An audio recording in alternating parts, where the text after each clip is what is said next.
Good evening, everyone. This is Akansha Khoda, and I've secured rank 118 in RJS 2024 exam. So, first of all, I would like to thank UPSC Times India for inviting me on their platform where I can share my strategy and my journey with you all. So, सबसे पहले तो question है आपके RJS journey के बारे में बताइए। सो मेरी आरजेएस जर्नी स्टार्ट हुई थी इन 2021 अ, जब मैंने अपने आप को एक कोचिंग इंस्टीट्यूट में एनरोल किया था एंड तब मैं I was in 4th year I guess.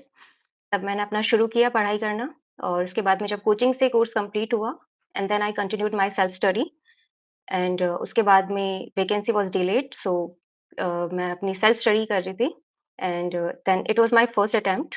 मैंने उससे पहले attempt I was not eligible actually so yes, prelims की स्ट्रैटेजी अभी बताती हूँ मैं। सो फर्स्ट अटेम्प्ट था मेरा और मैंने कोचिंग करी थी और साथ में मैंने सेल्फ स्टडी से भी प्रिपेयर किया था। सो मैं अपनी स्ट्रैटेजी आपके साथ शेयर करूँगी। सबसे पहले जुडिशरी एग्ज़ाम में कोई भी जुडिशरी एग्ज़ाम होता है तो उसमें 3 स्टेजेस होते हैं।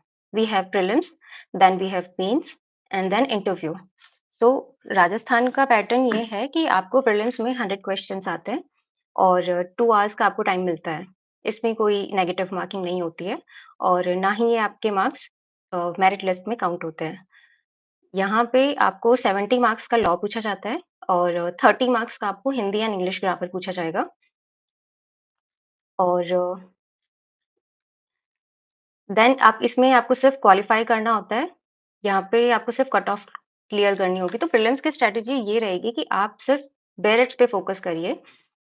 आप जितने हो सकता है उतना एमसीक्यूज़ लगाइए और दूसरा कि राजस्थान स्पेसिफ़िक अगर आप कर रहे हैं तो सिर्फ़ बेरेट्स इनफ होगी। आप बेरेट्स को थॉरली पढ़िए। आप बेरेट्स को सेक्शन 1 से लेकर आप स्टार्टिंग से जो उसका प्रिएम्बल होता है वहाँ से लास्ट तक के सारे सेक्शंस पढ़ें और कोई अगर सेक्शन अमेंड भी हो चुका है या रिपील हो चुका है, तो आप उसको भी पढ़ें। क्योंकि प्रीलिम्स में वो आपको कहीं से भी कुछ भी पूछ सकता है, तो सब कुछ आपको प्रिपेयर करना होगा। दूसरा, आपको प्रीलिम्स के लिए जजमेंट्स पे भी फ़ोकस करना होता है, जो मेरिट्स में नहीं होता है। तो आप जजमेंट्स के लिए कोचिंग के नोट्स आप रेफ़र कर सकते हैं या फिर टेक्स्ट बुक्स में भी जो रेफ़रेंस बुक्स होती है, आपको उसमें से भी अवेलेबल होता है, तो आप जो लैंडमार्क जजमेंट्स जो होते हैं, आप वही पढ़ सकते हैं। दूसरा ये कि प्रीलिम्स के लिए प्रीलिम्स के लिए आप ये करें कि अगर आपको अभी नोटिफ़िकेशन नहीं आया है, तो आप प्रीलिम्स और मेंस दोनों की तैयारी साथ में ही करिए और अगर नोटिफ़िकेशन आउट हो चुका है, जैसे राजस्थान का तो 2025 वाला अभी आउट हो चुका है एग्ज़ाम नोटिफ़िकेशन। डेट अभी नहीं आई है प्रीलिम्स की बट एक्सपेक्टेड है 3 टू 4 मंथ्स में प्रीलिम्स हो जाएगा। तो आप जब प्रीलिम्स पास में आ रहा है, तो 2 महीने अगर आपको प्रीलिम्स में बचे हैं, तो आप सिर्फ़ और सिर्फ़ एमसीक्यू प्रैक्टिस करें और बेरेट्स पढ़ें, जितने भी आप बेरेट्स रिवाइज़ कर सकते हैं। साथ में आप अमेंडमेंट्स भी रिवाइज़ करें और जजमेंट्स ये सब आप साथ में ही रिवाइज़ करें। आप ये ना छोड़ें कि मैं ये बाद में रिवाइज़ कर लूँगा, तो बाद में नहीं रिवाइज़ होता। अगर आप सेक्शन के साथ में ही जजमेंट्स और अमेंडमेंट्स याद करते जाएँगे, तो आपको लास्ट में बर्डन नहीं आएगा किसी भी चीज़ का। तो ये रही आपकी लॉ की strategy for prelims and for language that is Hindi and English grammar आपको दिशा पब्लिकेशन की बुक्स आती है, दोनों के लिए। वहाँ पे आपको क्वेश्चन्स एंड आंसर्स मिलते हैं, तो आप उनसे प्रैक्टिस करें। आप पहले सिलेबस देखें, आप टॉपिक्स देखें कि हिंदी एंड इंग्लिश ग्रामर में क्या-क्या पूछा जाता है। अब उसके अकॉर्डिंगली अगर आप सेल्फ स्टडी कर रहे हैं, तो आप यूट्यूब से हेल्प ले सकते हैं या आप कोई बुक से रेफर कर सकते हैं ग्रामर की। बेसिक लेवल बुक्स आती बेसिक लेवल वो पूछेंगे ग्रामर आपको, ज़्यादा हाई लेवल का नहीं पूछते वो लोग।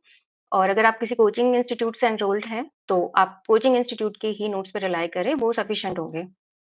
अगर आप सेल्फ स्टडी से कर रहे हैं, तो आप फॉर हिंदी एक्चुअली हिंदी मुझे काफ़ी टफ लगती थी, तो उसके लिए मैंने यूट्यूब पे एक प्लेलिस्ट आपको मिल जाएगी, आशीष चौधरी करके। वो सर आपको उत्कर्ष क्लासेस पे पढ़ाते हैं। मतलब पहले पढ़ाते थे, तो आपको वहाँ से आप उनको देख सकते हैं।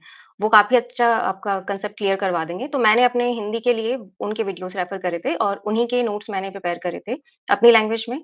मतलब अपने खुद से हैंड रिटन नोट्स प्रिपेयर करे थे और हिंदी के लिए मैंने उसी उसी पे रिलाई किया था और वो मेरे लिए सफिशिएंट था। दूसरा आप ए अरविंद सर हैं, उनका इंग्लिश के लिए वो मैंने उनसे पढ़ा था कोचिंग में, वो सफिशिएंट था मेरे लिए कांसेप्ट क्लैरिटी के लिए और अगर आप सेल्फ स्टडी कर रहे हैं, तो आप यूट्यूब पे सूर्या सर की क्लासेस भी अवेलेबल है, तो आप फ्री ऑफ कॉस्ट उनको देख सकते हैं, वो आपको बहुत हेल्पफुल रहेगी। दूसरा आप अपने नोट्स भी प्रिपेयर करें, उनके लिए टॉपिक्स ज़रूर देखें सिलेबस के कि कौन-सा टॉपिक पूछा जाता है सिलेबस में। कई बार यूट्यूब पे प्लेलिस्ट पे भी सारा अवेलेबल नहीं होता है, तो जो अवेलेबल नहीं है, वो आप अलग से प्रिपेयर करें। बट आप पहले सिलेबस कंप्लीट देखें कि कई टॉपिक छूट ना जाए। तो और एमसीक्यूज़ प्रैक्टिस करें, जितने आप एमसीक्यू प्रैक्टिस कर सकते हैं, आप उतने करें। सिंगल्स की topic wise, state wise books आती हैं, तो आप वो मँगवा लें और जितना हो सकता है उनको प्रैक्टिस करें। क्वेश्चन्स रिपीटेड रिपीटेड भी होते हैं काफ़ी, तो जितना आप देखेंगे, आपकी स्पीड बढ़ेगी और आपको वो रट जाएँगे क्वेश्चन्स, तो आपको एक्चुअल एग्ज़ाम्स में आपको हेल्पफुल होगा बहुत ज़्यादा। तो एमसीक्यूज़ इस तरह से प्रैक्टिस करना है और दूसरा ये कि अगर आपका कोई क्वेश्चन गलत हो रहा है, तो आप उसको मार्क कर लीजिए।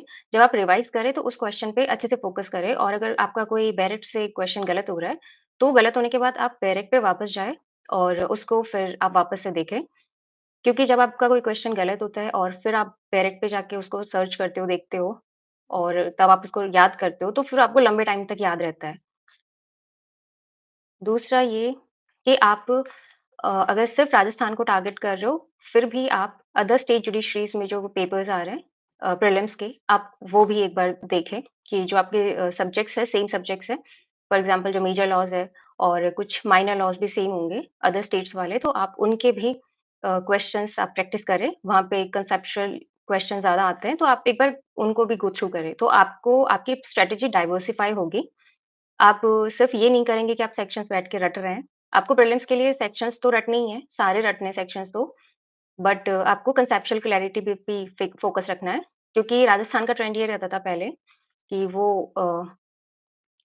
फैक्चुअल ज़्यादा पूछते थे, सेक्शंस पे ज़्यादा फ़ोकस रहता था, जजमेंट्स पूछते थे, कोई रिपीट सेक्शन पूछ लिया, अमेंडमेंट पूछ लिया। बट इस बार उन्होंने चेंज कर दिया, उन्होंने कॉन्सेप्चुअल क्लैरिटी पे ज़्यादा फ़ोकस किया था, काफ़ी बच्चों को पेपर टफ भी लगा था। बट अगर आपके कॉन्सेप्ट्स भी क्लियर है और आप सेक्शंस भी आपको याद है, तो दैट इज़ सफिशिएंट आप उसको उससे ज़्यादा आपको कुछ नहीं करना है प्रीलिम्स के लिए, आप कर लोगे।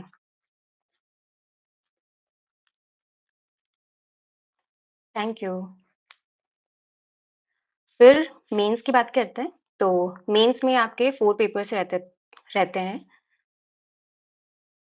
मेंस में आपके 4 पेपर्स रहते हैं, law paper 1, law paper 2 and law language 1, language 2।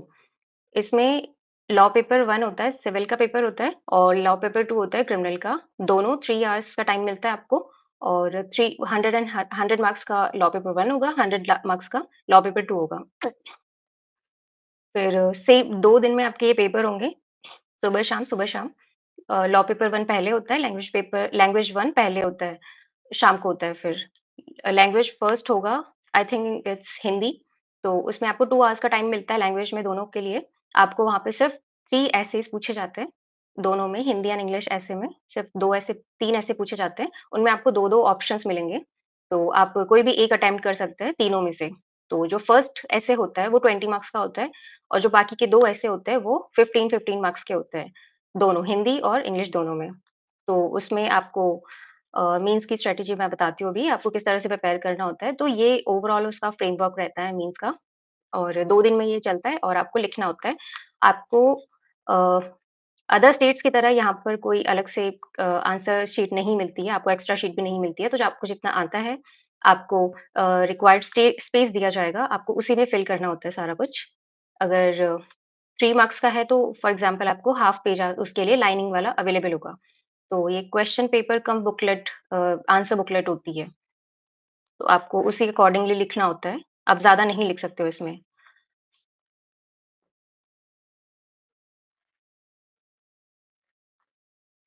हाँ, मैं अभी आपके क्वेश्चन्स को लूँगी। मैं एक बार पहले अपनी स्ट्रैटेजी बता दूँ। सो मेंस के लिए सबसे इम्पोर्टेंट होता है स्पीड और आपकी लेजिबल हैंडराइटिंग होनी चाहिए।